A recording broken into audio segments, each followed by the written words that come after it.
बिहार के सीएम सम्राट चौधरी ने तगड़ा एक्शन लेते हुए एक बहुत बड़ा फैसला किया, जिसके चलते इन दिनों पूरे बिहार में एक आईपीएस ऑफिसर की जमकर चर्चा हो रही है। गांव से लेकर शहर तक और टीवी चैनल से लेकर सोशल मीडिया तक एक पुलिस अधिकारी छाए हुए हैं। सम्राट के इस फैसले से बिहार के 5 जिलों में हड़कंप मचा हुआ है। आप भी सोच रहे होंगे कि वो पुलिस वाला आखिर है कौन, जिसका नाम सुनते ही बड़े बड़े माफियाओं में सनसनी मची हुई है। आपको बता दें कि हम जिस आईपीएस अधिकारी की बात कर रहे हैं वो अपनी बेहद ईमानदार छवि और दमदार एक्शन के लिए जाने जाते हैं। एक ऐसा पुलिस वाला जिन्होंने बिहार के बाहुबली अनंत सिंह को घर से उठाया, एक ऐसा पुलिस वाला जिन्होंने खूंखार आतंकी यासीन भटकल को नेपाल से घसीटकर हिंदुस्तान तक उसके जेलों में पहुंचाया, और एक ऐसे आईपीएस जिनका नाम सुनते ही बड़े बड़े माफियाओं, बड़े बड़े नक्सलियों और खूंखार आतंकियों में भगदड़ मच जाती है। हम जिस आईपीएस ऑफिसर की बात कर रहे हैं उनका नाम विकास वैभव है, जो इन दिनों हर तरफ छाए हुए हैं। दरअसल सम्राट सरकार ने उन्हें मगध रेंज का नया पुलिस महानिरीक्षक यानी आईजी नियुक्त किया है। इससे गया, औरंगाबाद, जहानाबाद, अरवल और नवादा में माफिया गैंग में खलबली मच गई है। इसी के साथ आईपीएस विकास वैभव ने भी बड़ी हुंकार भर दी है। माफियाओं के साथ पुलिस वालों को भी चेतावनी दे दी है। दरअसल 6 साल से ये जाबाज ऑफिसर फील्ड के बजाय ऑफिस में ड्यूटी कर रहे थे, लेकिन अब विकास वैभव की वापसी फील्ड में हो चुकी है। आखिर विकास वैभव में इतना क्या खास है जो वो आज इतनी सुर्खियों में है, और हर तरफ विकास वैभव की चर्चा क्यों हो रही है? नमस्कार, हम तो सवाल पूछेंगे। मैं हूं नवेंदु और आज के इस वीडियो में आपको बताएंगे विकास वैभव के अदम्य साहस की कहानी। साथ ही ये भी सवाल पूछेंगे, विकास वैभव जैसे पुलिस अधिकारी को पिछले 6 साल से सरकार ने पीछे क्यों धकेल दिया था और अब उनको सामने लाया गया है, तो यहां से क्या बिहार में क्राइम की स्थिति पूरी तरह से सुधर जाएगी? आईपीएस विकास वैभव को बहुत बड़ी जिम्मेदारी। हम आपको विकास वैभव के अदम्य साहस की पूरी कहानी बताएंगे, लेकिन पहले शॉर्ट में आपको जानकारी दे दें कि बिहार के सीएम सम्राट चौधरी ने बीते रविवार को बड़े पैमाने पर आईएएस और आईपीएस अधिकारियों की ट्रांसफर पोस्टिंग की। इसमें एक बड़ा नाम है जो बेहद खास है, जिनकी पोस्टिंग से पुलिस महकमे से लेकर माफियाओं, आतंकियों के खेमे में जबरदस्त हलचल मची है, और वो नाम आईपीएस विकास वैभव का है, जिन्हें प्रदेश में यूथ आइकन के तौर पर देखा जाता है। 6 साल के बाद उनकी मुख्य धारा वाली पुलिसिंग में वापसी हुई है। योजना परिषद से अब वो फील्ड में आए हैं। सम्राट चौधरी सरकार ने विकास वैभव को मगध रेंज का पुलिस महानिरीक्षक यानी आईजी बनाया है, जिसके भीतर 5 जिले आते हैं।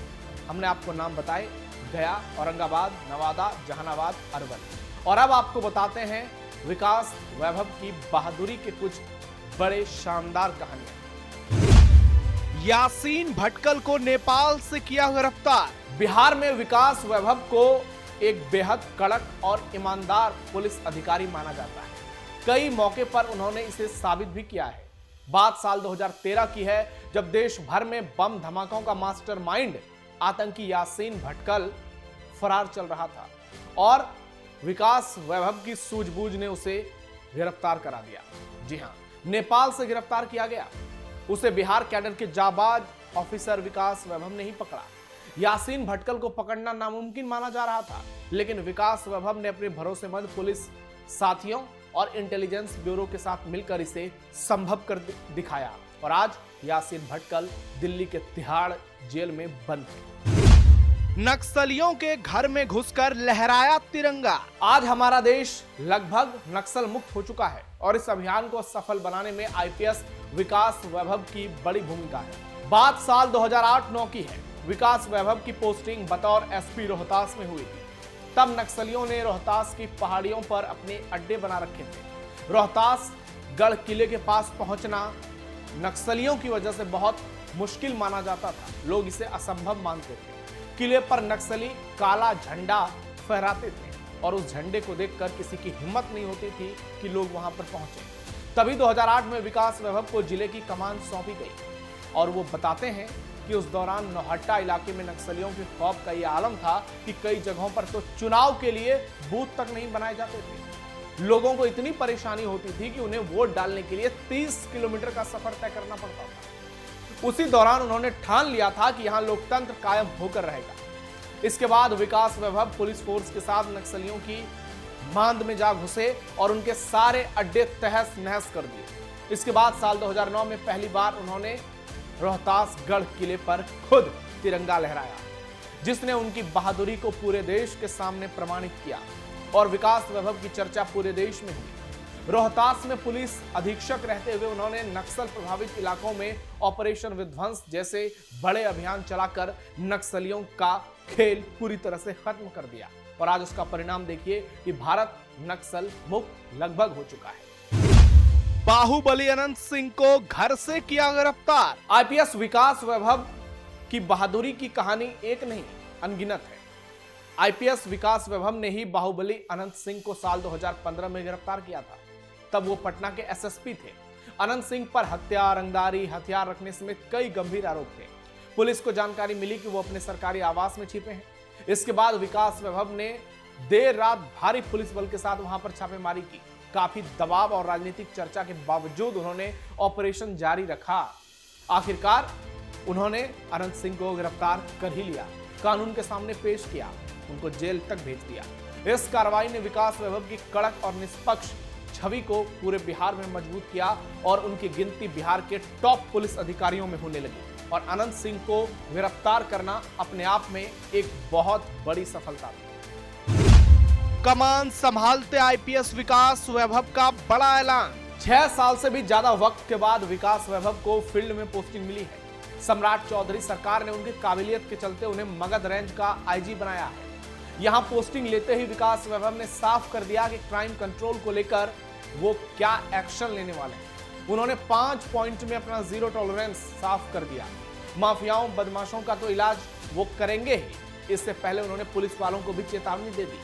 विकास वैभव ने 5 बड़े ऑर्डर जारी किए और पुलिस वालों को सख्त चेतावनी दी कि इन 5 बातों में से यदि एक का भी उल्लंघन किया गया तो तगड़ा एक्शन होगा। वो 5 ऑर्डर आखिर हैं क्या, चलिए आपको वो भी बता देते हैं। पहला, एफआईआर दर्ज ना करना और जनता को गुमराह करना। हर हाल में एफआईआर दर्ज करना पड़ेगा अगर लोग आएंगे पुलिस थाने में। दूसरा, एफआईआर दर्ज करते समय अपराध की धाराओं को कम करके दिखाना, यानी जो कारण होगा एफआईआर उसके तहत दर्ज किया जाएगा। तीसरा, किसी भी अपराध या बड़ी घटना के बारे में एसपी और सीनियर पुलिस अधिकारियों को तुरंत जानकारी देना पड़ेगा। अगर नहीं देंगे तो फिर कार्रवाई होगी। चौथा, पुलिस कर्मियों द्वारा जबरन वसूली करना, इस पर पूरी तरीके से रोक लगा दी गई है और अगर कोई पुलिस वाला बेईमानी करते पकड़ा गया तो फिर उसकी खैर नहीं। और पांचवा, शिकायतों से निपटते समय पुलिस का निष्पक्ष होना।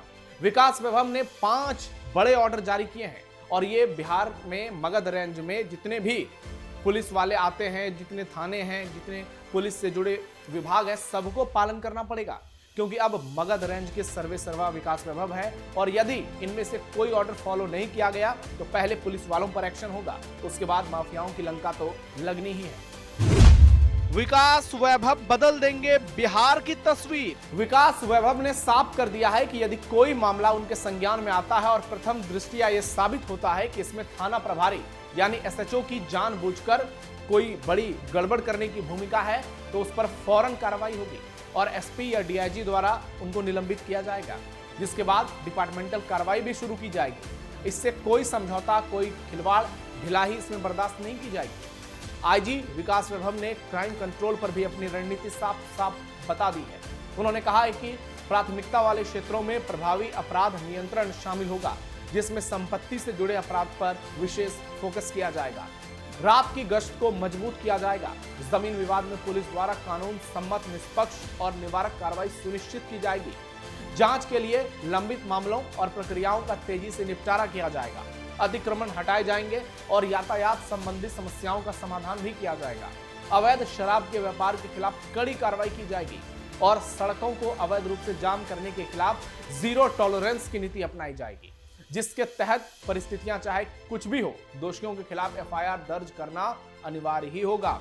सभी पुलिस थानों में एक सीनियर सिटीजन प्रकोष्ठ स्थापित किया जाएगा ताकि बुजुर्गों के साथ कोई समस्या ना हो, उनके साथ संवाद हो सके और उनकी सहायता की जा सके। आप सोचिए कि एक पुलिस वाले के अंदर कितनी गंभीरता है और वो जानते हैं समस्याओं को। बिहार के हैं, पले बढ़े हैं, उन्होंने बिहार की तस्वीर देखी है, जंगल राज का दौर देखा है, इसलिए विकास वैभव एक्शन लेने के लिए अब पूरी तरह से प्रतिबद्ध नजर आ रहे हैं। 2003 बैच के आईपीएस विकास वैभव बिहार के ही बेगूसराय जिले के रहने वाले हैं। उनका जन्म 21 नवंबर 1979 को हुआ था। उन्होंने साल 1997 से 2001 तक आईआईटी कानपुर यानी Indian institute of technology Kanpur से मैकेनिकल इंजीनियरिंग में बीटेक किया। इसके बाद साल 2003 में भारतीय पुलिस सेवा में शामिल हुए। अपने करियर की शुरुआत उन्होंने एएसपी दानापुर के रूप में की। रोहतास में एसपी रहते हुए उन्होंने नक्सल प्रभावित इलाकों में ऑपरेशन विध्वंस जैसे बड़े अभियान चलाए। एनआईए में एसपी के रूप में उनका कार्यकाल राष्ट्रीय स्तर पर काफी महत्वपूर्ण माना गया। उन्होंने इंडियन मुजाहिदीन से जुड़े कई बड़े मामलों की जांच की अगुवाई की। यासीन भटकल समेत कई आतंकवादियों को गिरफ्तार किया।